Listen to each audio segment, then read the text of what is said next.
At the start, there was only a mother and a father and their children, a family in a small community doing what families do, growing up together.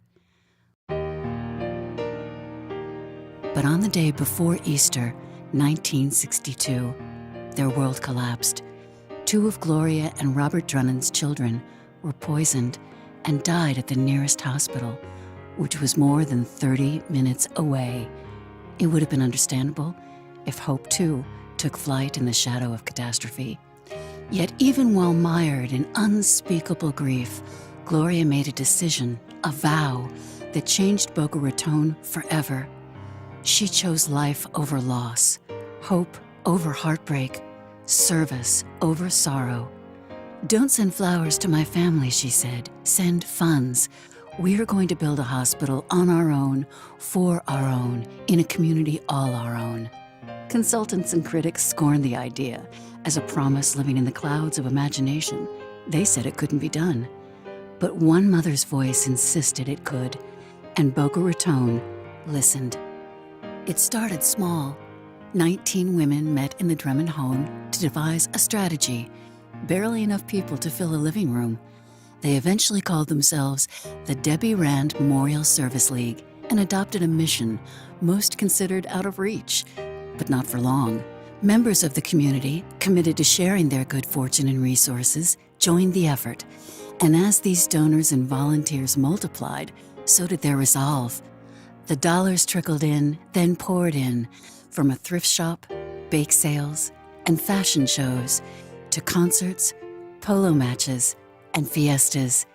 Soon, baked goods built operating rooms. Secondhand clothes took new shape as X-ray equipment. Sports events transformed into patient beds. Charity balls lived anew as bassinets and laboratories. All the while, the community boomed, and plans for the hospital kept pace. Less than 5 years after Gloria Drummond made her promise, Boca Raton's first hospital rose from imagination to a 4-story testimonial to the town's tenacity and generosity. Against all odds, the Miracle on Meadows Road opened its doors. That first year, thousands walked through them for emergency treatment and imaging and physical therapy and operations that renewed their health. For the first time, right in their own backyard, the hospital stood, but it couldn't afford to stand still. The town, turned modern city, now required a hospital to anticipate and meet its most profound medical needs.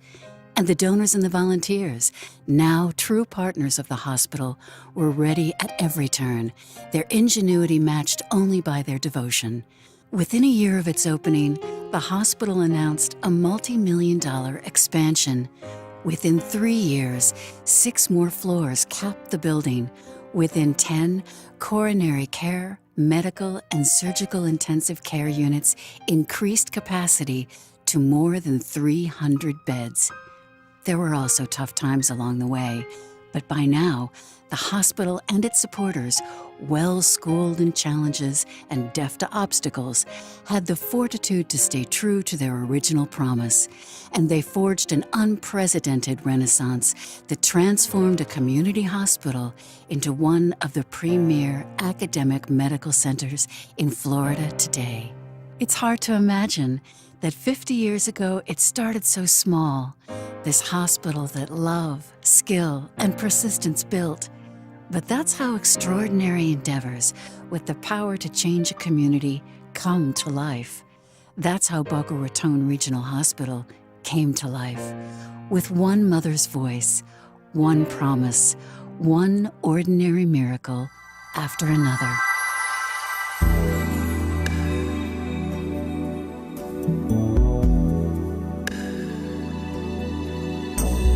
Change can come on tiptoe. Love is where it starts. It resides, often hides, deep within our hearts. And just as pebbles make a mountain, raindrops make a sea, one day at a time, Change begins with you and me. Ordinary miracles happen all around. Just by giving and receiving comes belonging and believing. Every sun that rises never rose before. Each new day leads the way through a different door, and we can all be quiet heroes, living quiet days, walking through the world, changing it in quiet ways. Ordinary miracles, like candles in the dark. Each and every one of us lights a spark. Ordinary miracles, one for every star. No lightning bolt or clap of thunder, only joy and quiet wonder. Endless possibilities right before our eyes. Oh, see the way a miracle multiplies. Now hope can spring eternally, just planted and it grows. Love is all that's necessary, love in its extraordinary way.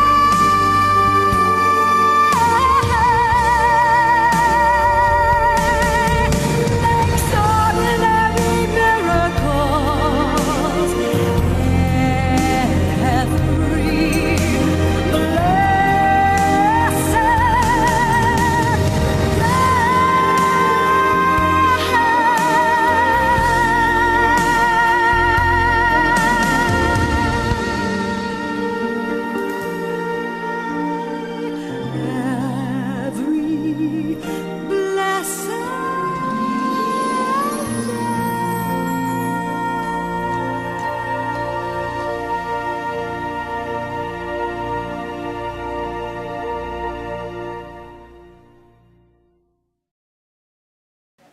Each year, hundreds of Debbie Ram Memorial Service League volunteers give selflessly, not only of their time, but their heart as well.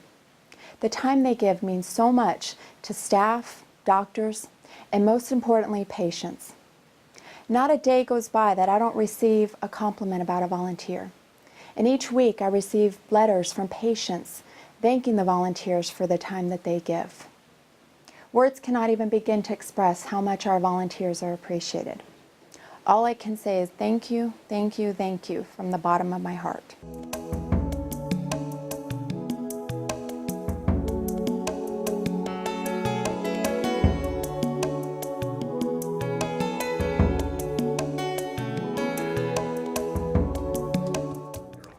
In this video, we will be discussing various Debbie Ram Memorial Service League policies and procedures. We've designed these videos to be informative and hopefully entertaining as well. In each of the video segments, you will see the incorrect way to handle a situation, followed by the correct way. Remember, if you have any questions about anything you will see here today, please ask me or you may ask a board member. Sit back, relax, and enjoy.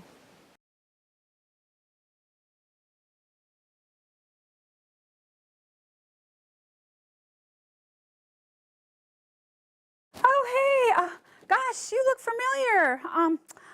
You live at Boca Point, don't you? Yes. Yeah, what are you doing here anyway? I just had eye surgery. Oh, okay, wow. Wait till I tell everybody at Boca Point that you're here and you had eye surgery? I really wish you wouldn't. Oh, you know, it's okay. I'll just tell your friends and they'll come and visit you. What do you think about that? I'd rather you didn't. Oh, okay, well, all right. Well, whatever. So what are you doing?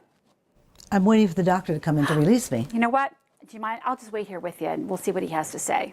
Oh, okay. Hi, Gail. How are you doing this morning? Fine, thank you. Good. How'd the surgery go yesterday? You came out all right? You're ready to get that off, I bet, aren't you? Hey, Dave. Hey, Dave. How you doing? Debbie, is it? Debbie, I tell you, my mother spent a lot of time and money getting me through medical school. It's doctor, if that's okay.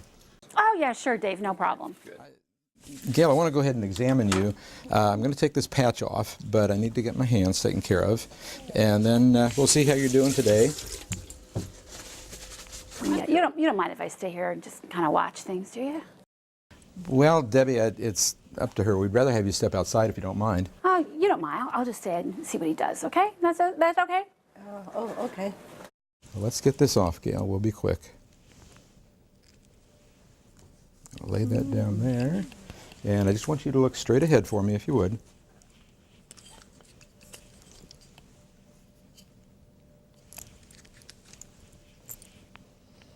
Looks good. Tell you what, you're looking great, Gail. What I'm going to do is set up a time for you in my office in about 2 days. And I want you to come in then. I'm going to have you leave the patch on, though. I don't want you to do any kind of heavy lifting or anything of that sort. And we're going to get you out of here by noon, if that's okay with you. That's fine. Okay. Well, we'll see you. I'll make some notes, and I'll see you in 2 days. Okay. Thank you. Bye, Dave. Take care. Bye, Debbie. You know what? Don't listen to what he said. I had the same surgery. I didn't have to wear the patch for more than once. By the way, makes you look like a pirate. And you know what? I got a pirate joke for you. Did you hear about the pirate, the priest, and the rabbi? Tell it to you later. See ya. In this previous scenario, you just witnessed a few things that, well, could have been handled a little differently. Most importantly, it's important to respect our patient's right to privacy. When entering the room, it's important that you utilize our standards of communication. Identify yourself, let them know where you're from and what you're there to help them with. Also, when a physician enters a room, it's important that you excuse yourself and allow them to examine their patient in privacy. Also, it's important that you not provide any advice which can be construed as medical advice. Finally, please refrain from any inappropriate jokes which could be offensive to our patients. In this next scenario, we'll show you how things could have been handled in a better way. Good morning. I'm Debbie from Volunteer Services. I have some flowers for you. Where would you like me to place them? Can you place them over on the table, please? Absolutely. I thought you looked familiar. Yes, I believe you live in near me in Boca Point. Don't worry, though. Your privacy is very important, and we do respect that. I will not tell anyone that I saw you here as a patient. Thank you. Okay? Before I leave, is there anything else that I can do for you? Is the remote control over there? It's right over here. I'd be happy to put that over here for you. Thank you. You're welcome. I'm here till 12 o'clock today, so if there's anything else you need, please be sure and give us a call. Oh, good morning, Dr. Reynolds. Hi, Debbie. How you doing? Good. Nice Hi, to see you. Gail. How are you? All right, you take care. Thank Bye-bye. So how are we doing? Fine. Good.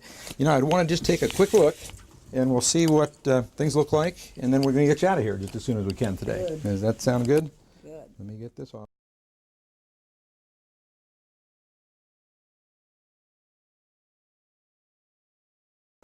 Hey, Bob, we still on for golf Saturday?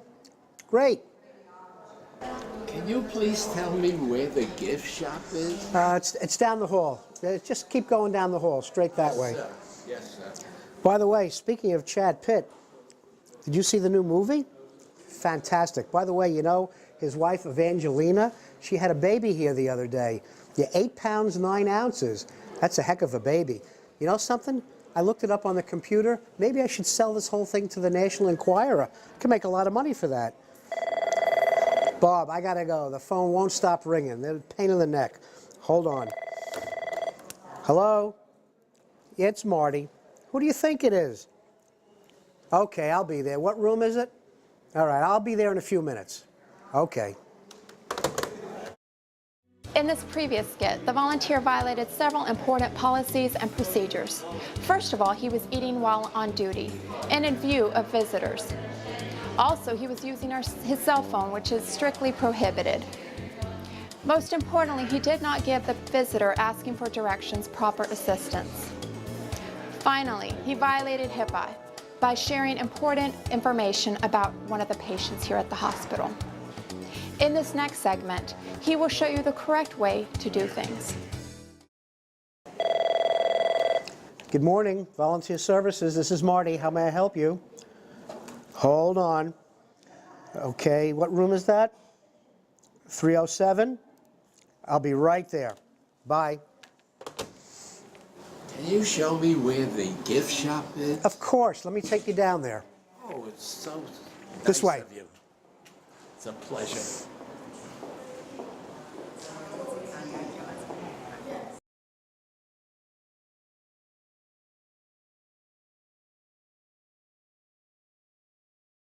Hi, I'm ladies. about to. Backyard. I just became a new grandma today. And I'm looking for Congratulations. something Everything's right back there Oh, really? on that back wall. You're not going to show me? Just Okay. right back there. Okay. Yeah. What do you have? That's the Hi, I'm Lois Ackner, the manager of the gift shop here at the hospital, and I'm going to speak briefly today about the principle of superior service.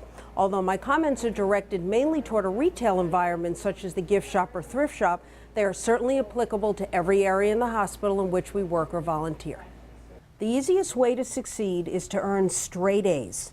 The first A being acknowledgement. We need to ensure that every individual we deal with, be it a customer, employee, or fellow volunteer, be acknowledged so that they know we're here to help. The second A is asking questions that are apropos. We don't need personal information, but we do want to ask how we can be of assistance. The third A is adapting.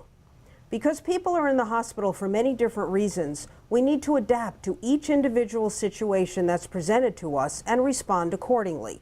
We certainly would respond differently to someone celebrating a birth than to someone waiting for a loved one to come out of surgery. And finally, the last A is acceptance. If someone is merely looking for a few minutes of refuge, or if someone needs to make a significant purchase, we need to be understanding and accepting of whatever the outcome is in either scenario. So remember, if you earn straight A's, superior service will occur all day, every day. Hi. Hi, welcome. Thank you. I just became a grandma this morning. Oh, and I'm looking congratulations. to get her something really nice. Great. Girl or a boy? It's a girl. Okay. Congratulations. Thank you so much.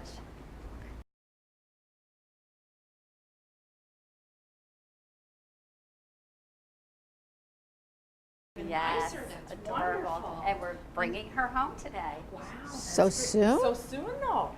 When was she born? Oh, she was born a few days ago and Wow. been released by her doctors. Everything's A-okay. Wow, my girlfriend stayed 5 days. I'm really Really? surprised she's leaving that Maybe she early. had some problems. I'm also sure she's glad to get away from the food that we hear is so terrible No on the. complaints. No? Seriously? No, Wow. we're just happy. We're Everybody happy, else happy. complains. Baby's I'm fine. surprised. They're doing well. And Wow. we're Well, going let's home. ring you up. Okay, so we Okay. have baby. Can you believe she's doing like Yeah, home I can't store? believe Can't so. believe that. And and the food. Oh, who likes the food here?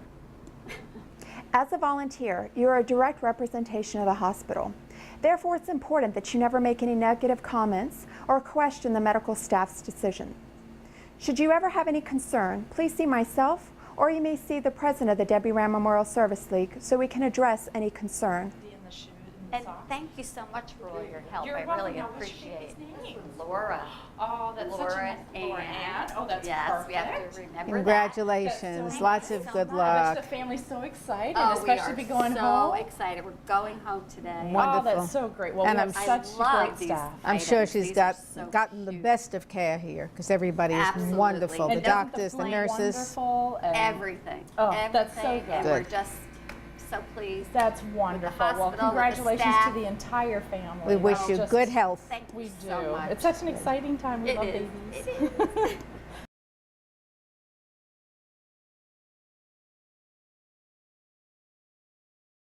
In this next segment, Ralph from Protective Services will be discussing fire safety. My name is Ralph Weir. I'm the safety specialist for the hospital. We're going to talk a little bit about fire safety. Okay, the acronyms that the hospital uses for fire safety is RACE. Rescue, Alert, Contain, Extinguish. All right, we're going to rescue anybody in immediate danger. We're going to alert by pulling the pull station. We're going to contain the fire by closing all the doors and extinguish the fire if we can do so safely. So when we alert, okay, we're going to alert by pulling the pull station. This is the pull station. The pull stations are located by every exit. All right, You'll find these by the stairwells and exits. When we contain the fire, we actually contain the fire by closing all the doors. This helps the actual fire and the smoke from escaping. Now, when we extinguish a fire, we're going to use the fire extinguisher. All right? When we use a fire extinguisher, we use the acronyms PASS, which is pull, aim, squeeze, sweep. It means we pull the pin here. We actually take the hose out, aim it at the base of the fire, all right, and squeeze the handle and the trigger together and sweep at the base of the fire. That's PASS. All the stuff we discussed here today is actually found and referenced in the Blue Safety Manual. The Blue Safety Manual has everything listed in here for fire safety and hospital safety. The code red, the fire safety is also known as code red. All right, and is all listed here. The race and pass and fire alarm information is all listed in the Blue Safety Manual. Welcome everyone. This presentation will be a discussion on infection prevention and control and how this applies to you while you're volunteering here at Boca Raton Regional Hospital. Infection prevention is very important for everyone. When you come to work at a hospital or volunteer at a hospital, it's important to understand that infection control is everyone's role. All staff, including volunteers, do have responsibility to prevent the spread of infections and keep our patients safe.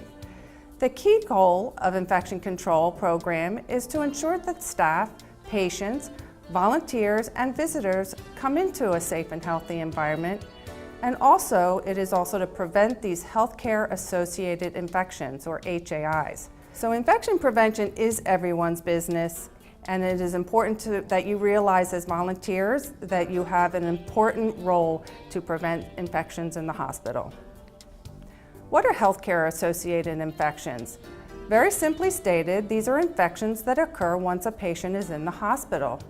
Patients get infections while they're having medical or surgical procedures here at the hospital. And the most common ones are found in urinary tract, they're in bloodstreams, we get them through pneumonias and also surgical site infections. These are the most common ones that occur, and we need to protect our patients. Hand hygiene is the most important task to prevent the spread of infections. Did you know that on just a small area of your hand, there are more than 1,500 bacteria that can live on that hand? So keeping hands clean is one of the most important steps we can take to avoid getting sick and spreading germs to others. Hands may be washed with our soap and water technique or with an alcohol hand-based sanitizer. Remember, your hand hygiene when you're entering and leaving the patient's room. We have a motto here: we wash in and we wash out. Hand hygiene compliance is an important Joint Commission patient safety goal. At BRRH, we use secret shoppers, and they observe hand hygiene staff compliance, including the volunteers, by watching people going in and out of rooms. Hands must be sanitized going into a room. We call this washing in. Upon leaving the room, hands must be cleansed again. We wash out. It's very important that everyone understands their role for hand hygiene and that we all do the wash in and wash out techniques. Hand washing techniques. They are different between the soap and water technique and the alcohol hand-based sanitizers. When you do the soap and water technique, you want to wet your hands with water, apply the soap, and rub the hands. And you rub them vigorously for about 20 seconds. You can sing happy birthday or row row your boat, but it should be completed for about 20 seconds. Cover all the surfaces of your hands and your fingers, including your thumbs, and then rinse the hands well to remove the soap residue. You dry your hands with the paper towel, and then the paper towel is used to turn off the faucet. When you apply the hand sanitizer on your hands, you want to quickly make sure that it covers your palms and your outside of your hands, and rub your fingers and swirl around your thumbs until all of the surfaces have been covered with the alcohol-based sanitizer, and you rub these until they are dry. This may be about 15 seconds until it's completed, but once they're dry, they have been completely cleaned and safe to go for patient care. These important techniques, both with soap and water and with alcohol hand rub, are very important in keeping our patients safe, and hand hygiene really do save patient lives. There are additional things that volunteers need to understand about being in patient care settings. There are a few activities that we would want you not to be participating in, or tasks that you shouldn't do in order to keep yourself safe and free from handling things that may be infectious. For example, do not handle items that have blood or body fluids. Report anything to the nurse immediately. Do not wipe up fluids, even if you know what it is. Put a clean paper towel over it and report it to the nurse. Do not handle any needles or sharps. Report these to the nurse. And do not touch or remove bed linens in a patient's room that is occupied. Do not give food or drink to a patient without first checking with the patient's nurse. And do not touch a patient unless you wash your hands before or after. Whenever possible, wear non-sterile gloves when you do any tasks with the patient. And when the gloves are removed, always wash your hands. Additional things that we do to prevent people from having exposure to infectious agents is putting patients in isolation. These are isolation signs that mean a patient is in these rooms because they may have some type of communicable disease. These signs have information on them about what to wear and tells the visitors what they need to do, or allows the nurse to do the proper things when they go into the room. Just keep in mind that when you see a colored sign hanging in front of a door, that you are not to go into those rooms, and just make sure that you have addressed this with the nursing so they understand why you are not going to be going into these particular special rooms on the floors. You will find these signs located throughout the hospital, so just be observant that you're going to find them in a brown bag located hanging on the door as you pass by the door going into these rooms. There are additional infection prevention tips I want to share with you. One important thing is, please don't come to the hospital if you're not feeling well. It may be your scheduled day, but if you're not feeling well and may have a fever or diarrhea or any other infectious illness going on at the home, or if you specifically have something going on where you have an opened or drained wound, this would not be a time to come in and do some volunteer work at the hospital. You want to keep our patients safe, we want to keep you safe, and this would be a good time to stay home. And we stay home with a fever until at least 24 hours after the fever has stopped. While you're in the hospital, there should be no eating or drinking in any of our clinical areas. These areas sometimes are contaminated with blood or body fluids. You may not see them with your eye, so we ensure everyone's safety by never eating or drinking in these areas. We also want you to appreciate the work that you do, and when you are working with wheelchairs, please wipe them down with a disinfectant wipe. We use the purple top canisters that have a cleanser in there that when you use the wipes, put your gloves on and you're able to adequately wipe those surfaces and have them clean before use with the next patient. And again, always wash hands after your gloves are removed.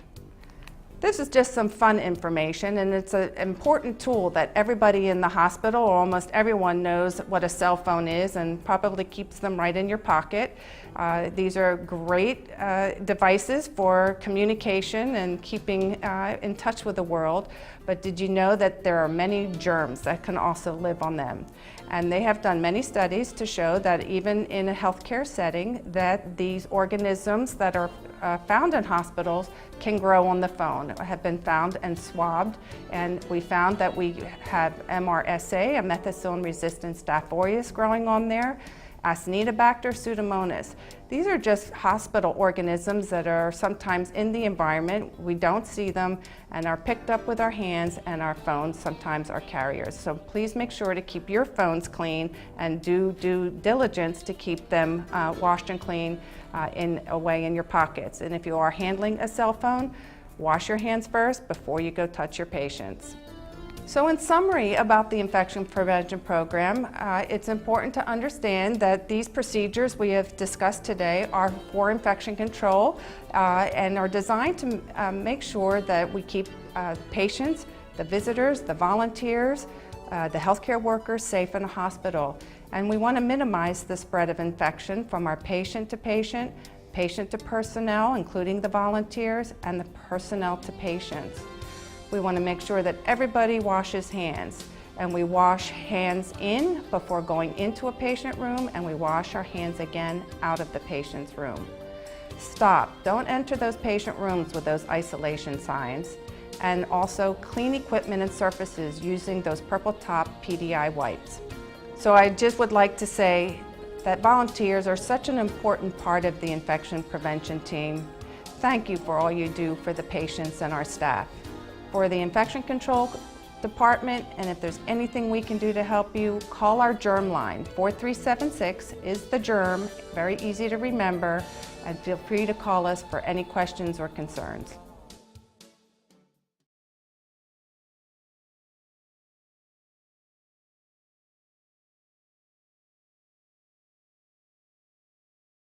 Oh, Marcy, you shouldn't be wearing those shoes, dear. You have to wear flats, and they have to be closed. Well, I just had my toes done, and they're white anyway. I wear them all the time. Oh, but not in the hospital. I just had my toes done. Not in the hospital. It's for your own safety. It's okay, I'm going to have to go get Amy. Well, whatever. Ow! Ow! Oh, Marcy, are you okay? I think I'm okay. Oh gosh. My ankle's really don't move, twisted. don't move. And Just my stay knee. calm, stay calm. Evie, please call 5555. That's our emergency number. Tell them a volunteer has fallen. Thank you. Thank you. Don't move. Just stay calm. And what happened? Oh, I was on the ladder and I fell down. I think I hurt my knee and my ankle. Okay, well, don't move. Medical help's on its way. Thank you. All right? Oh. It is important that as a volunteer, you know what to do in the unfortunate event that you fall or if you witness a fall or accident. It is a policy of Boca Raton Regional Hospital to provide immediate medical evaluation and treatment at one of our facilities. If you should have an accident, please seek medical assistance immediately if necessary. Inform your department supervisor and the volunteer office of the event as soon as possible. Please notify Protective Services at extension 3380 to complete a report. If you should witness an accident, please call the emergency main building number, which is 5555. If you are in another building other than the hospital, please dial 9911. Please do not try to lift or encourage the injured person to get up on his or her own. Find an employee to assist immediately. Mention to the emergency department and/or employee assisting that an online incident report should be completed. Never inform a person injured on our property that the hospital will pay for the cost of medical care. Risk management will determine who is responsible. It is a volunteer's responsibility to report accidents or injuries immediately to a paid team member. It is critical that the appropriate report be filled out immediately unless the accident or injury warrants immediate medical attention. A volunteer or team member who completed the incident report should also notify the volunteer office and Protective Services.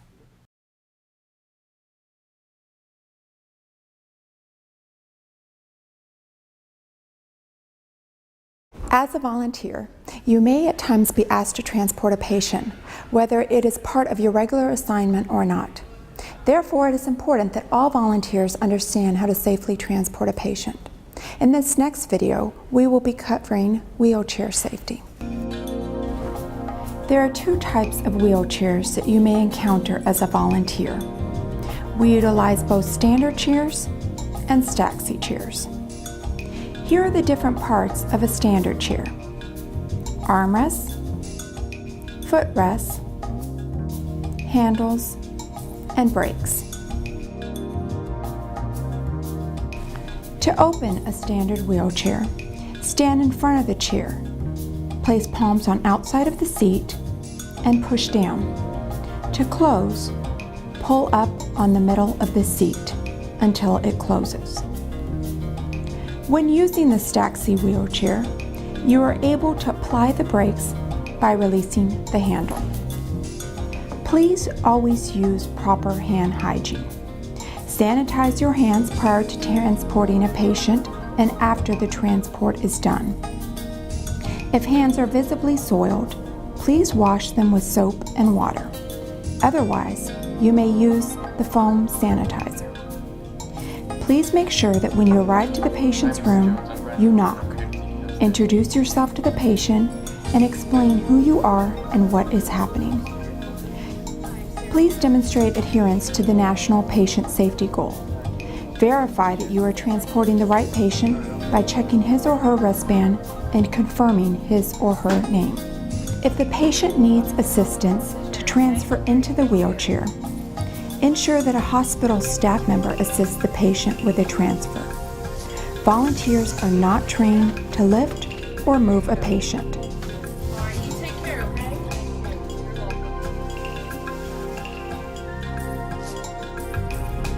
Demonstrate proper wheelchair safety.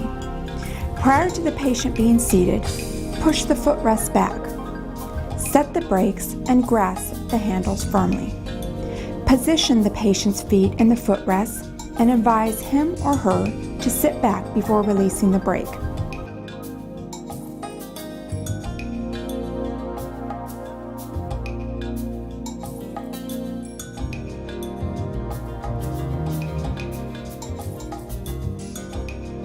Unlock the wheels and push the wheelchair forward at a smooth walking speed. When turning corners, go slowly and do not hug the wall. Look up into the mirrors that are placed in hallway intersections for safety. Patients must enter the chair from the side. Raise the armrest to enter from the side, never from the front of the chair. Demonstrate appropriate elevator safety. For easy exit and to ensure that a patient feels comfortable, back the wheelchair onto the elevators after checking that the building floor and elevator floor are level surfaces. Use good body mechanics when using a wheelchair. Keep your back straight. Keep body close to the wheelchair when moving it. Bend at the knees to lock and unlock the brakes. And bend at the knees to adjust footrests. Volunteers are not allowed to take a patient into the parking lot. You must wait on the sidewalk until his or her car arrives. Never leave a patient alone on a bench. For their comfort, you should bring him or her inside until their transportation has arrived. Set the brakes and raise the footrest before allowing the patient to get out of the wheelchair. Clean the wheelchair after each patient is discharged. Please use the sanitizing wipes. When using the sanitizing wipes, it is important that you use gloves to protect your hands. Never leave a patient unattended when transporting. If you are bringing the patient up to a unit, notify a staff member immediately. It is important that you know your limits. If you feel uncomfortable about safely transporting a patient, please speak privately to a staff member.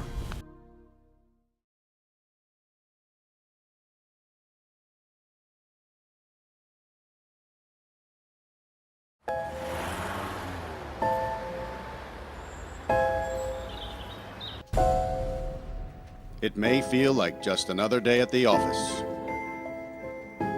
but occasionally, life feels more like an action movie than reality. The authorities are working hard to protect you and to protect our public spaces.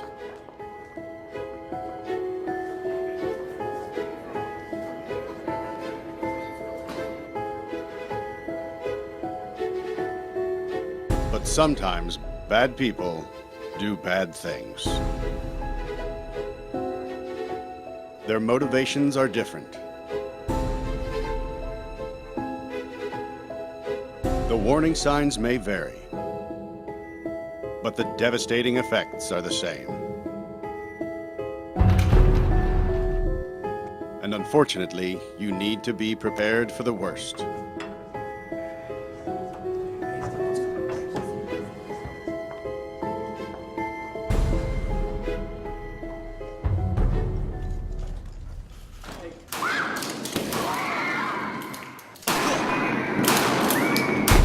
If you were ever to find yourself in the middle of an active shooter event, your survival may depend on whether or not you have a plan.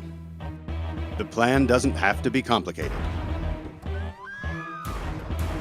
There are 3 things you could do that make a difference. Run, hide, fight. First and foremost, if you can get out, do. Always try and escape or evacuate, even when others insist on staying. Encourage others to leave with you, but don't let them slow you down with indecision. Remember what's important. You, not your stuff. Leave your belongings behind and try to find a way to get out safely. Trying to get yourself out of harm's way needs to be your #1 priority. Once you are out of the line of fire, try to prevent others from walking into the danger zone and call 911.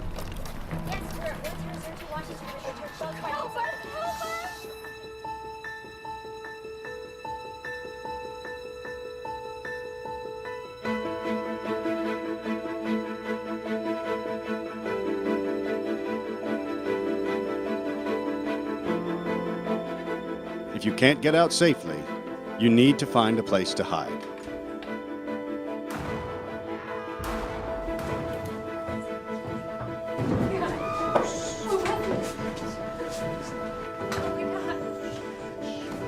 Act quickly and quietly. Try to secure your hiding place the best you can. Turn out lights, and if possible, remember to lock doors. Silence your ringer and vibration mode on your cell phone. And if you can't find a safe room or closet, try to conceal yourself behind large objects that may protect you. Do your best to remain quiet and calm.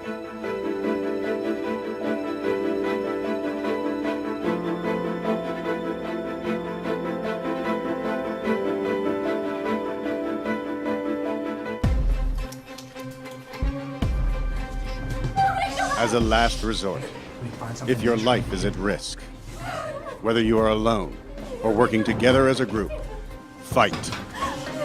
Act with aggression. Improvise weapons. Disarm him. And commit to taking the shooter down, no matter what.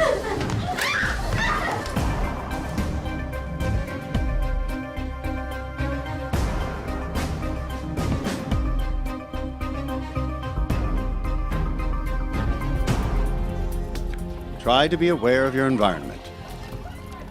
Always have an exit plan. Know that in an incident like this, victims are generally chosen randomly. The event is unpredictable and may evolve quickly. The first responders on the scene are not there to evacuate or tend to the injured. They are well trained and are there to stop the shooter.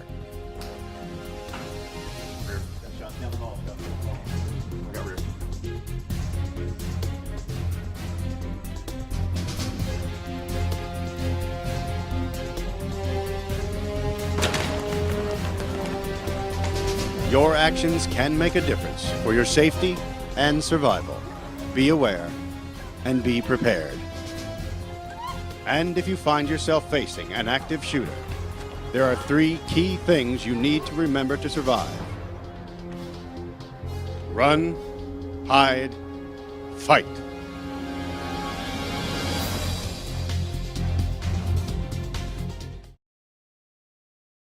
Okay, welcome.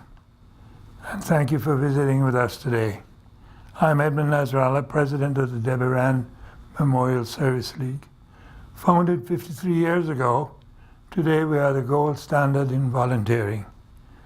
Our volunteers, those presently active and future ones, pledge without reservation this singular, precious, and incomparable gift of time in serving to this healing place, our hospital. Our gratitude to them is beyond measure. Our primary duty is to relieve anxiety in our patients and their families in whatever way we can, being mindful always that wherever there's a human being, there is an opportunity for kindness.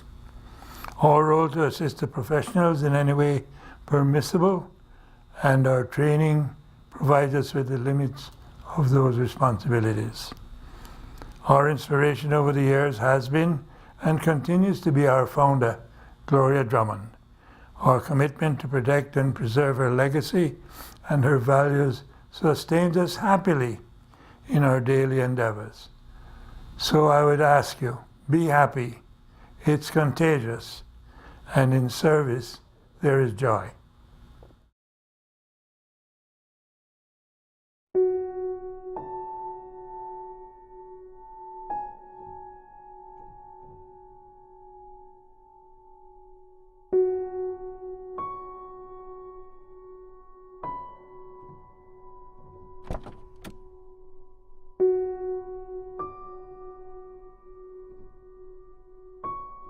In that moment, when it matters most, you realize it's the small things that make the difference.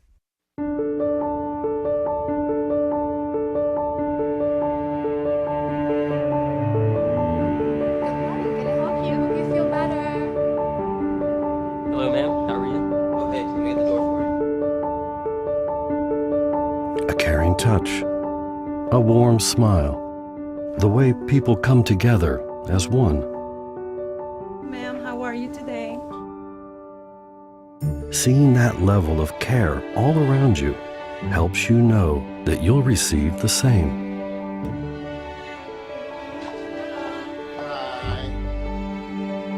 We're going to do your test today. It's not planned. It can't be created. Sometimes it's not even noticed. It's just there. And it changes your entire experience at a time when your entire life could be changing. Let me show you to your room. It's just down the hallway. Yes, in that moment, when you need it most, it's the small things. Because the small things help you know that the big things will be okay.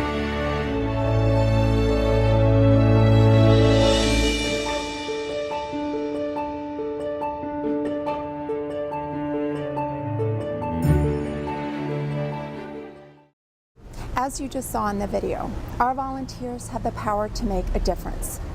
You may be the first person somebody sees when they come into the hospital, or the last smiling face that somebody sees when they're leaving the hospital.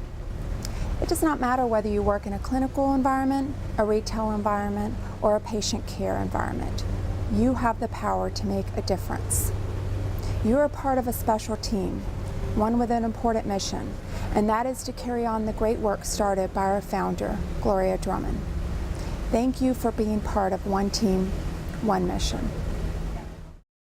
I am Debbie Rand. We make a difference. I am Debbie Rand. We make a difference. I make a difference. I relieve stress and anxiety. I make a difference. I'm committed to quality patient care. Together we are one team, one mission. One team, one mission. I make a difference in the patient's care. I demonstrate unparalleled compassion And commitment to those we serve. I am Debbie Rand. I am Debbie Rand. I make a difference. I make a difference.